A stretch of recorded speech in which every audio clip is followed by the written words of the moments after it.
Nicola. That's me.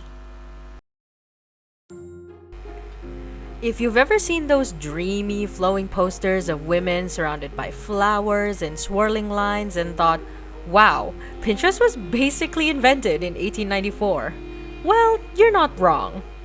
Here's the twist though. The guy behind them became the artist of Paris, but he wasn't even French. Meet Alphonse Mucha. Born in 1860 in a small town in what is now known as the Czech Republic named Ivančice. His big break came in 1894 when famous actress Sarah Bernhardt needed a last-minute poster for her play Gismonda. Mucha designed it and Paris went wild.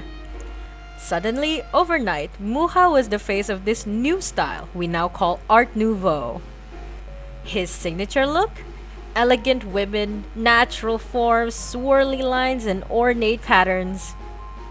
He believed that art should be everywhere, for everyone, in posters, books, and even furniture, not just locked up in galleries and museums.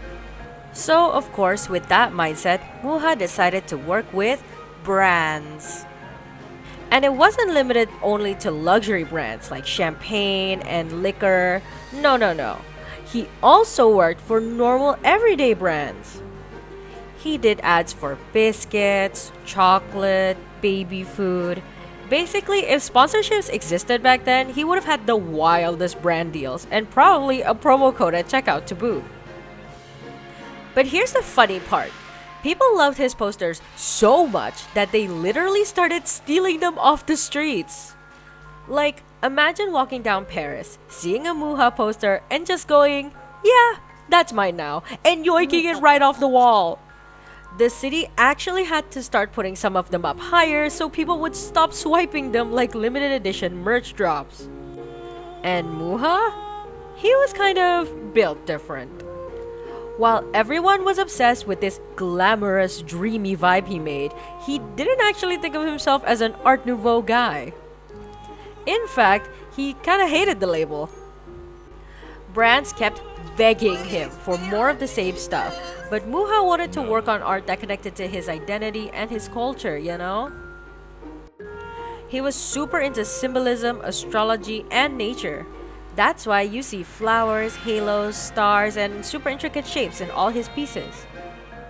Everything meant something. He saw what he did as spiritual, uplifting, like art with a purpose, and not just something pretty to look at. Basically, the opposite of, I made this because it looks aesthetic. You gotta give it to him, the man was passionate about his art and he did not want to make it just for a quick cash grab. Mucha's influence hasn't faded even over a century later. A ton of modern artists still pull from his look. Some illustrators literally study his line work like it's the sacred text. If you've ever seen YouTuber Scott Christian Sava's art with the soft lighting, whimsical characters, and that dreamy fantasy energy, you can totally spot Mucha's influence. He even has a whole section of his portfolio titled Art Nouveau. Sava talks about how Art Nouveau shaped the way he thinks about flow and composition.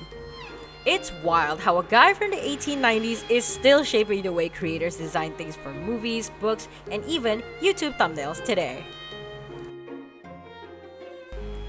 Later in life, Alphonse Mucha poured his heart into making the Slav epic, which is a cycle of 20 large paintings depicting the mythology and history of Czechs and other Slavic cultures as a way to honor them. Alphonse Mucha died in 1939, but his art? Yeah, it still looks cooler than half the stuff on Pinterest. Its beauty, nature, and elegance defined an entire era of art. And maybe that's the real magic of the father of Art Nouveau. Thanks for watching.